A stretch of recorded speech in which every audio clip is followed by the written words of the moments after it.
Hello guys, சின்ன மருமகள் serial promo இப்போது ரிலீஸ் ஆகிருக்கு இல்லைங்களா? அது ரொம்ப பரபரப்பாக போச்சு. என்னென்னா இந்த மாதிரி தமிழ் வந்து பாட்டிக்கிட்ட சொல்கிறாங்கல்ல, இந்த மாதிரி நான் வந்து நீங்கள் தான் என்னை வந்து கூட்டின்னு போகணும் பரீட்சை எழுதுறதுக்கு அப்படின்னு சொல்கிறாங்கல்ல.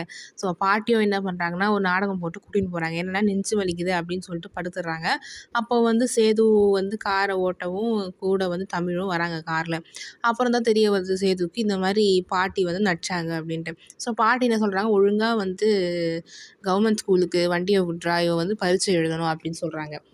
அங்கேயும் சரி சேது முதல்ல முடியாதுன்னு தான் சொல்கிறாரு. அப்புறம் சரி போயிடுறாங்க. ஸோ தமிழும் வந்து பரீட்சை எழுதுற உட்காந்துடுறாங்க. அங்கே தான் ஒரு ட்விஸ்ட்டு. என்னென்னா வந்து ஸ்கூலில் அந்த வாத்தியார் சொல்லுவார், இந்த மாதிரி அமைச்சர் ராஜாங்கம் வந்து வராரு. அவர் தான் வந்து இந்த பரீட்சையை வந்து எல்லாருக்கும் கொஷின் பேப்பர் கொடுத்து தொடங்கி வைப்பார் அப்படின்னு வராங்க.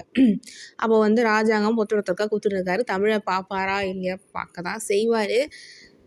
என்ன நடக்க போகுதுன்னு தெரில. ட்விஸ்ட் அங்கே தான் இருக்குது. யாரும் நம்ம பாட்டியும் சேதுவும் எட்டி பார்க்குறாங்க என்ன நடக்குது அப்படின்னு. அப்பா வேற வந்திருக்காரு, என்ன நடக்க போகுதுன்னு தெரியலன்னு பார்க்குறாங்க ஒரு ஷாக்கில். லெட்ஸ் சி என்ன நடக்குதுன்னு பார்ப்போம். அந்த ப்ரொமோலேயே இந்த ப்ரொமோ, அப்புறம் பாண்டியன் ஸ்டோர்ஸ் நல்லா இருந்துச்சு எனக்கு தெரிஞ்சு. ஸோ நெக்ஸ்ட்டு பாண்டியன் ஸ்டோர்ஸ் சொல்கிறேன். ஓகே கைஸ், உங்கள் கருத்துக்களை கமெண்ட் செக்ஷனில் ஷேர் பண்ணுங்கள்.